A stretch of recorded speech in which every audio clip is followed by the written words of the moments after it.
Hi friends, Yari here with Third Eye Yari.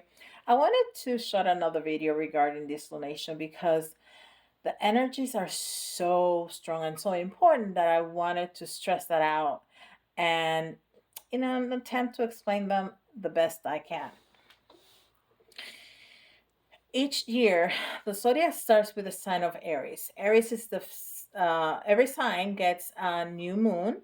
It gets its own new moon, and Aries being a masculine sign, this is the first divine masculine energy of this year.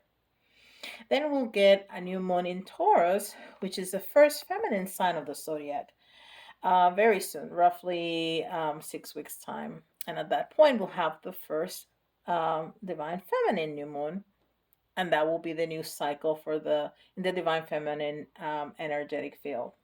But right now we got the divine masculine new moon, and not only do we get one, but we get two this season.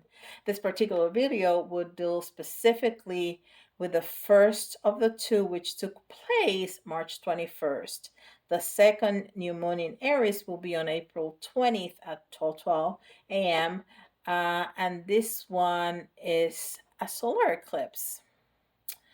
Solar eclipses portend new beginnings, and eclipse season is like new beginnings on steroids.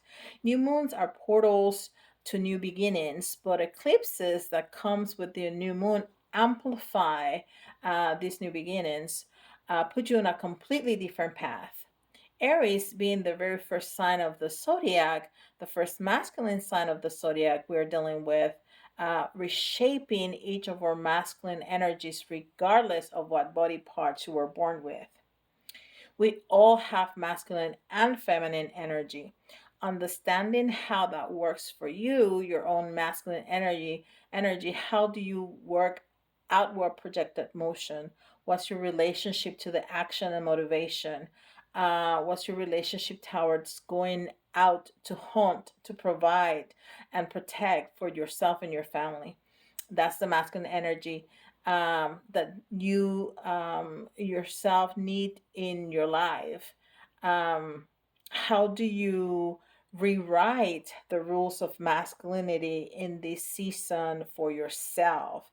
This is going to be a pretty significant theme for divine counterparts at this time, because once you've been activated by divine love, there's a leadership capacity that's been activated within you where your light is on and as a beacon for those around you to really be an example of what leadership really looks like. This leadership will be about the way you operate and navigate masculinity. We're going to talk a lot about that for all of us collectively. I'm going to speak really specifically for those of you who navigate the feminine polarity. This is talking about how do we create some newness in the world of our masculine energy patterns. There's consciousness sitting with it. That's Mercury, which is communication patterns. Also, there's some consciousness awareness, and though that's been brought to the table, Pluto is aspecting also, and Pluto is asking us to have a look at all things toxic and feared that we may have dragged into our relationship to our own masculine energy that may not have been constructive, and to put an end to those patterns of behavior and cultivate new beginnings. We also have Chiron. Chiron deals with our wounds and the way we react and respond to that, and the leadership that we can engender when we are not living from our wounds but living with our from our wisdom. Because we're dealing with our wounds, we're dealing with our own fears and toxicity in the relationship. New moon, bright light saying, hey, you still want to go this way, or do you want something different? Do you want to put an end to that and you want to get some new stuff? Because new stuff is here for the taking at this time. For those identifying in the feminine polarity, in the connection, and those born with the ovaries, this is a once in a lifetime opportunity to drop this kind of behavior and tell a new story, be a new person, show up in a new connection, and thus get some new results. If what you're getting in your equation with another person is not the shape that you want, you can change your own shape. And then you can actually get into the vibration and the frequency you want. This is the opportunity for all of us at this time, um, to look and see and say, here's the truth of what I want. Here's what I know I'm going to need to change. Here's what I'm going to need to transform in order to get it. Pluto is also squaring the feminine energy here and will be for the next several weeks. And Pluto is very much about power, growth, transformation. Pluto governs the resurrection cycle where we put an end to one thing, go into an alchemical process of growth, and then get shut back out into a rebirth as something different, something completely unrecognizable to what there was before. Pluto's action at this new moon and certainly at the next one is going to be asking us to be in more direct ownership of our power as divine counterparts. In particular, the part of the divine creator as opposed to the victim of those of the connection incarnate. The one that think that only you can do things right, but then you complain that you have to do everything. The one that wants something different from your partner, but expect the partner to change. Yeah, that one. There's a lot of responsibility and accountability in this.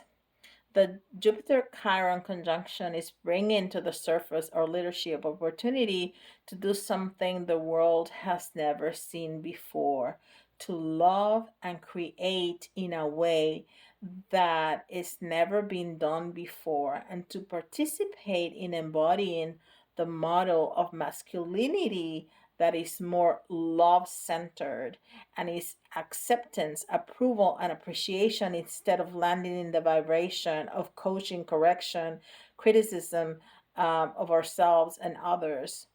There is a chance to move into something very different. Aries is the sign of the self, and that's where Jupiter, the divine masculine energy, is sitting with Chiron. There is certainly a lot of vulnerability up in our energies right now. Many people are feeling quite vulnerable regarding to the connection, a little bit of uncertainty, a few question marks. What is it and what is not? It does not matter the label uh, that was for the connection, but I certainly don't feel the way I used to feel about it. Uh, could have been an ascension partner, false twin, karmic, twin flame, who knows? The conversations now have to be brutally honest and balanced masculine and feminine energy, and really listening for, wow, okay, I see the other person in the connection also anchoring in this way as well, and the two of us moving through simultaneous process of recognizing vulnerability, moving from wounded to wisdom, transforming into our leadership form position of previously perceived loss. This is a big invitation to step up. It gives us the opportunity to chart the course to be more loving to ourselves. If we want more love from other people, there's literally nothing we can get from another person that we haven't cultivated within ourselves first. Maybe be more patient with ourselves when we're in pain, more attentive and present with ourselves instead of feeling a hole with whatever or whomever we can. To create the relationship you want, you have to become it and be the one who chooses you in order to be chosen. Be the one who believes in you in order to be believed in. Be the one who adores you in order to be adored.